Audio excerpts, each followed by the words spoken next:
I might start off with a bit of a question, actually, because Australian creativity used to be, in advertising, used to be amongst the best in the world, and at the moment it really isn't.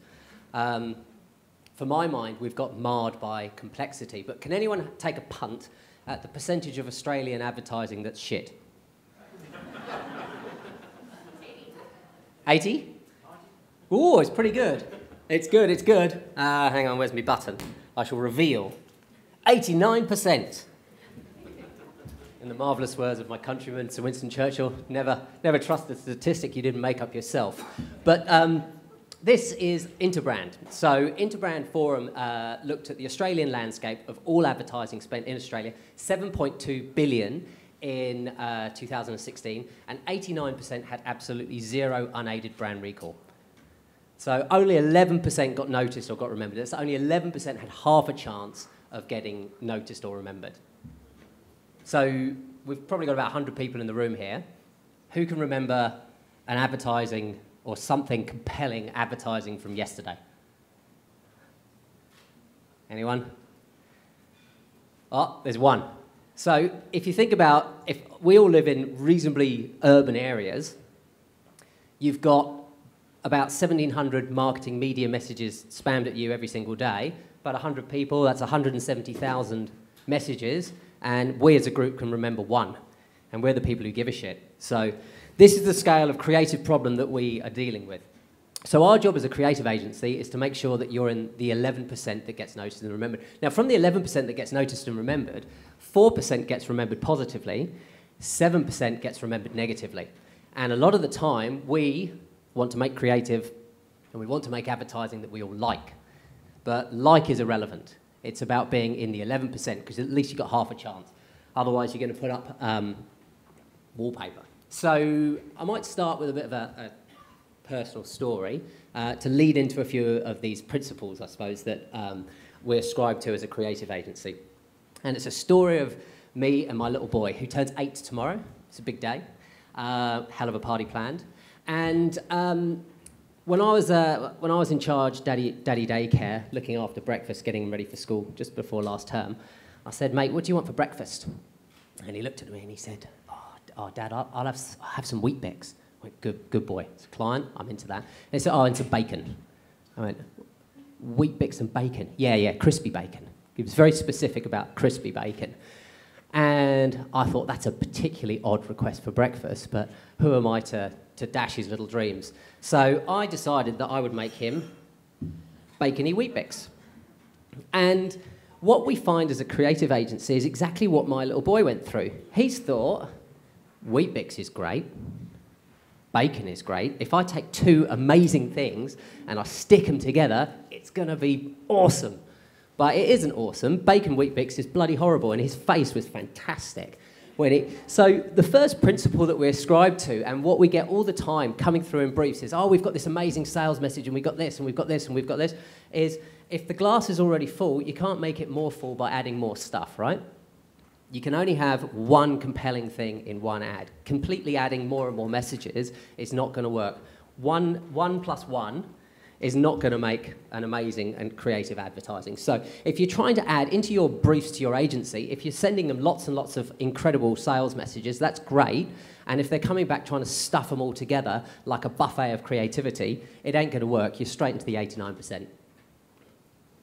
So principle number one, simplicity. Principle number two, so this is another story. My grandfather was a RAF pilot in the Second World War, and he flew the Lancaster bombers.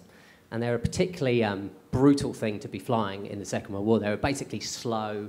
They were very easy targets. I think they called them, big flying coffins, effectively. They had a very, very low percentage rate of bringing their pilots back. And so a brief went out to all the engineers. They've got to make these things safer. You've got to increase the amount that these guys are coming back. You've got to increase the way that these guys are coming back.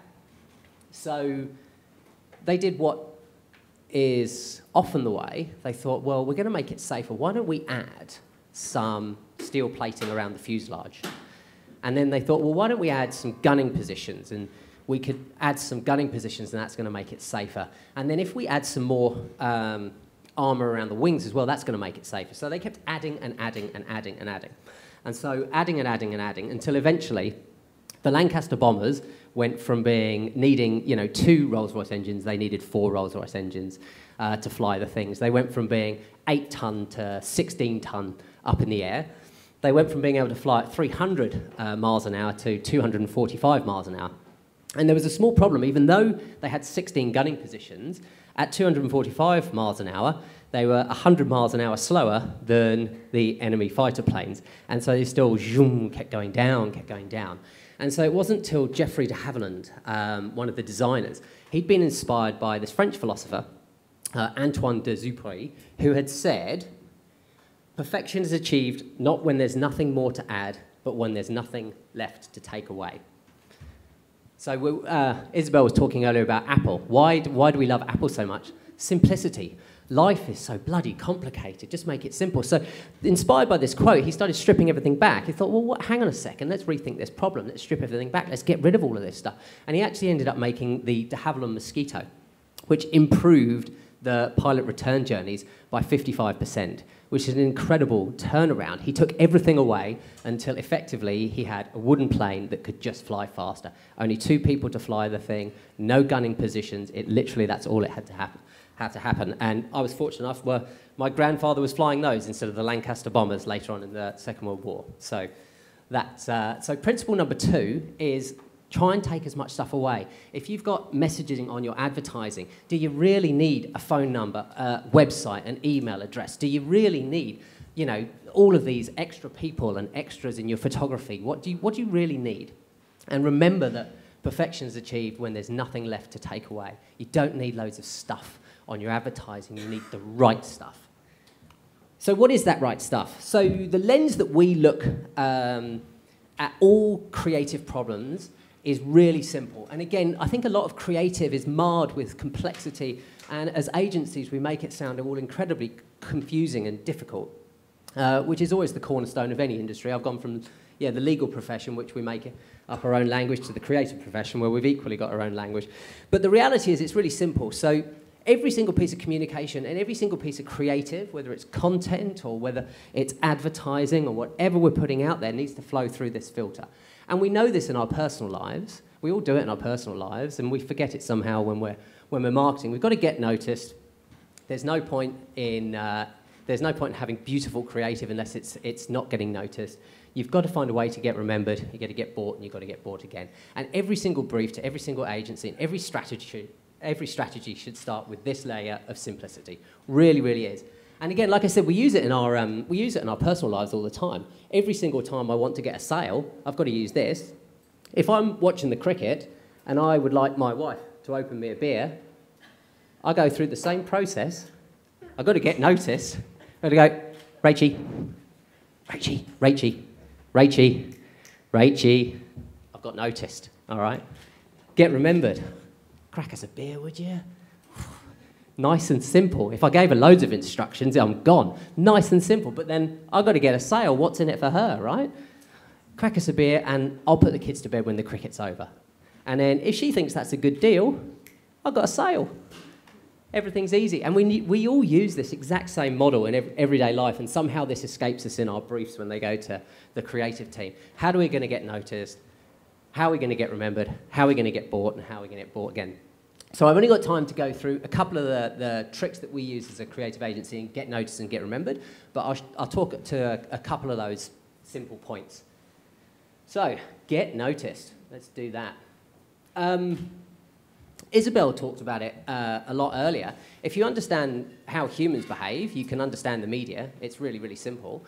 And one of the ways that we all behave, and again, we all know this intuitively, is to understand Gestalt theory. So, again, if we think of those 170,000 messages, 169,999 of which we've all ignored, it's because for a large part, we haven't noticed them.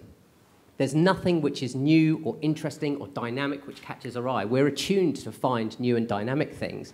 And so with every piece of creative that we serve up, we should be finding a way to present it visually, and your agency should be challenged to find a way to present it visually so there's something different and compelling to catch the eye, right? So if your typical commercial break, 7 pieces of 30-second TVC advertising, and they all look like these lovely, lovely dots.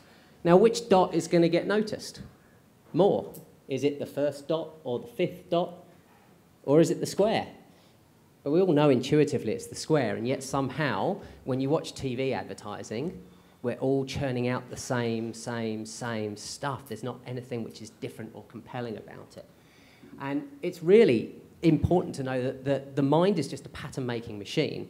So we go, here's all the stuff that looks like this, and here's all the stuff that looks like this. And so by just, one of the things we do at the agency is we try and present our clients, and it doesn't matter whether it's a Rio or whether it's a Weet-Bix, we try and present them visually in a way which is different enough to get a bigger share of mind, right?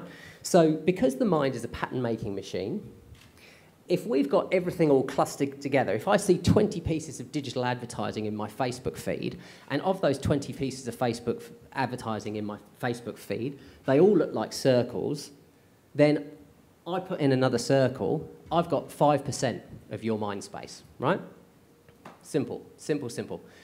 If I make mine look like a square, and it's different and compelling, then because the way the mind works, we've gone, here's everything that looks like this, there's 19 of them, and here's everything that looks like them. So just by simply looking different, I've suddenly got 50% of your mind space. I've gone from going, everything that looks like this, to everything that looks like this, and everything that looks like this. So an example of this is recently we were doing some work with an online education company, and every single,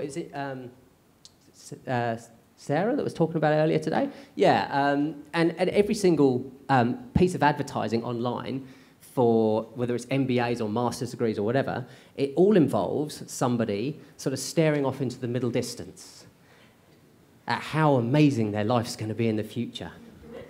It's shit. It's all the same. It's all the same. So you've got to zig when everybody else zags, and no wonder you're ignoring it. It's all rubbish. You'll hear storytelling as this amazing thing that we need to do as advertisers. Storytelling, storytelling, storytelling. There is a reason why storytelling works, and it's quite simply because emotion works, just to get you noticed. So storytelling gives you more of a chance of being in that 11%. And this was discovered by Madison Avenue in the 50s. So they were doing some experiments, again, back in the days when there weren't too much in the way of social control over them. But they were doing some experiments based around how a hypothesis, it's another one of those hard English words. I should have a better grasp on this language, really. Based on the hypothesis that a psychopath has no sense of empathy. That was the basic hypothesis of the psychological experiment. And they were trying to prove that that's the difference between a psychopath and a sociopath. No sense of empathy. And so what they had is they had a control group who were doing all sorts of puzzles and tests. And then they had their psychopaths doing puzzles and tests. And then what they would do is they'd get the bell curve of how long it would take people to do these puzzles and tests and how long it's going to take these puzzles and tests. And they got the averages of how long this is taking. And then when they got through all of those puzzles and tests, then they did another round where they started playing quite emotional news stories on the screens within the rooms. Now, without fail, every single person in their control groups, 100% were distracted and took longer to do their task than they had done before, when there was emotional stuff playing on the screens. And so, really, they proved the hypothesis. And the psychopaths, of course, weren't distracted in the slightest. So, unless your target market is psychopaths, it really pays to use some emotion in advertising because it arrests what we're doing. Because we're gregarious creatures, and we're feeling creatures that think, not thinking creatures that feel, right? So we feel emotion around us. So with sound and imagery and lights and those sorts of things, we feel that, and that determines our thinking process, and that determines our buying process, and then we post-rationalize it afterwards. So we use emotion, and I don't use storytelling, because you can use emotion in a 3-second sting at the end of a piece of advertising. So we use emotion, not necessarily storytelling, but we use emotion as a trick to get noticed, to get you into that 11% that's got half a chance of getting bought. What else have I got? How am I doing for time? Sweet, all right. Get remembered. So we talked about shortcuts in the brain earlier on. Now, what we try and do within an agency is work on what brand assets do we have and what are we going to invest in. Every single brand will have a selection of assets. What you've got, you need to figure out what's going to be the best ones to create the shortcut to the positive brand sentiment and positive feelings that your brand delivers. So if you look around this wheel here, there's a bunch of different things that you can use. I mean, there's one thing missing from this, which is like a sting at the end of a thing. But you can use the physical interface. You can use colors, fonts, taglines, shapes, symbols, patterns. You can be bong, bong, bong, bong. These are all of your, we call these brand assets. These are all of your brand assets. Now, they are literally just those little shortcuts. But you can't invest in everything, right? You can't put your money into every single one of these things. So you've got to figure out which ones, in the context of your creativity, are the ones that you're going to put your money behind and why. And so that's when we use this little model to show which ones are the right ones to be putting your money behind. Because these shortcuts are what drive the people to remember your brand, whether it's at a supermarket or when the right time comes to be buying. That little trigger that they see again and again delivers that feeling that they can then post-rationalize about what's right. So I think so what we look at is brand prevalence versus brand uniqueness. So if you've gone through your various different brand assets, what have I got? Okay, now what am I going to put my money behind? What am I going to make sure is prevalent in my advertising, in the content that I deliver to the marketplace, anywhere I'm putting money behind a piece of creative that's going out there. So we would avoid anything which is very prevalent in the marketplace and doesn't have much uniqueness. It sounds intuitive, but I see advertising all the time that breaks this rule. So for example, if my client were Red Rooster, now, and they said one of their, they go for brand assets. One of their brand assets is colour. We got red, we're Red Rooster. I would tell them, you're mad if you're going to put some money behind it and try and use it as a brand asset because it's incredibly prevalent. There's these guys called McDonald's and KFC, and there's nothing really particularly unique. So you're right in that quadrant there. It's not going to work. Don't put money behind that. Let's find a different asset that we're going to invest our money behind. In this bottom quadrant here, we get clients all the time wanting to really push something which people don't understand. So we worked with Dow Chemical for years and years. And they trademarked, it's ghastly, but they trademarked the word solutionism. From a global perspective, their US company thought solutionism, that's what it's all about. We are going to solutionize some stuff and everyone's going to love it. And they really wanted all of our advertising to just drive this solutionism. Well, there's bugger all brand prevalence and there's nothing unique about it. So why would we put money behind that? We're not going to get very far with pushing that solutionism message. It's just not going to work from a creative perspective. It's just, you're going to land in the 89%. It's wallpaper to everybody else. The stuff that we look to start investing in. So we mentioned George Clooney with Nespresso earlier on, right? So brand ambassadors can also become brand assets if you invest in them. So George Clooney is a brand ambassador. With Weet-Bix, we have made Steve Smith a brand ambassador, and you make them a brand asset, but you need to invest in them. So from a brand uniqueness perspective, it might be quite high. Steve Smith, what breakfast cereal does he go with? What coffee does he drink? But it's not going to be a great branding device until you've invested in it, because there's not a lot of prevalence in the marketplace between Steve Smith eating Weet-Bix and George Clooney drinking coffee. But they've invested heavily into it. So now, when you see George Clooney, you can't help but think of him having a cup of coffee, and it's embedded in our minds that he's the Nespresso guy. And then finally, so use as a branding device, I think.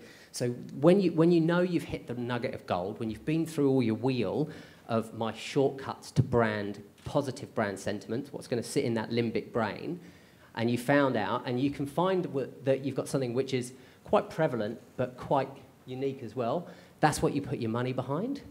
So when we took on the Weet-Bix account a couple of years ago, they've been flip-flopping all over the place, right? So change of tagline, let's keep changing the way that we visually present, let's do this, let's do that. And then we went through this process, and they had so many unbelievable brand assets already. They've got Aussie kids are Weet-Bix kids. Everyone knows that. So that's prevalent. Everybody nods their heads, yeah. And so I'm a Weet-Bix kid. They've got the blue box. Everybody recognises the blue box. They've got the 2 bricks heroically falling into the bowl. They've got how many do you do? They've got so many brand assets that are prevalent. Why on earth would we try and invest and create something which is new and different in that regard? So I've got a video to show you. I don't like that ad at all. But it's not my job to like it, right? So, and actually at ChannelZero, we've banned I like as a word. If anybody sees a piece of creative and says I like, they have to get out. Because as professionals, it's not our job to like it, it's our job to make sure it works. That piece of advertising, it's not my jam at all. It was quite funny making it and sitting there with a guitar and rewriting Singleton's song from the 1980s. But it worked. And the reason that it worked, it looks different. There is some emotion to it with the music. And then we've stuffed in a collection of brand assets that are highly prevalent and highly unique to Weet-Bix. So in a market, so for me, what is creative that works? Creative that works is creative that delivers results. So breakfast cereal is declining at a rate of knots. None of us eat breakfast around the table. And the advertising that Weet-Bix have been putting out was these idyllic scenes of, you know, the young boy and the girl and the dad, and we're all sat at the table having a great time together. That's bullshit. Let's not take that. Let's not work with that. Breakfast cereals have been declining at a rate of 5% year on year, 5.5% last year. We ran this ad for a year with a really, really quite modest media budget and increased their sales by 3%. So we have an 8.5% shift versus the market just by going back and figuring out which ones of their brand assets are really, really sharp and which ones are the ones that you're going to invest in. Because really simple, and we've all got marred by too much complexity, really simple, it's those shortcuts to positive brand memories that create the effect in your limbic brain that goes, when you go to the supermarket shelf or when you go to the cupboard, oh yeah, Weet-Bix, that stuff's quite cool. So one of the things I would try and leave you with is all of those principles. So, you know, 2 messages together are not going to work. You've got bacon Weet-Bix, let's stick with that. Be ruthlessly simple with your message and take everything away. Like, review the creative your agency's put in front of you, and really, does it need all of that stuff in it, or can you take stuff out? 1 word travels much faster than 10, I can assure you, right? Take as much stuff out as you can. Work hard to get noticed by looking different. Visually present your brand as different and find a way to visually present as different. And you've got a much greater chance of getting remembered if you invest consistently in those brand assets that are uniquely yours and very prevalent. So your creative is the variable of success. Going back to David Abbott's point, crap that arrives at the speed of light is still crap when it gets there. We can serve up creative in the most magical and wonderful ways now, but if it's not effective, and if it's not well considered, it's going to be a complete waste of your money. And you're in the 89% that's got poured down the drain. That's 6.4 billion wasted last year. And so, yeah, your creative is a variable of success. If anyone's got any questions. Anyone? Thank you, Mikey.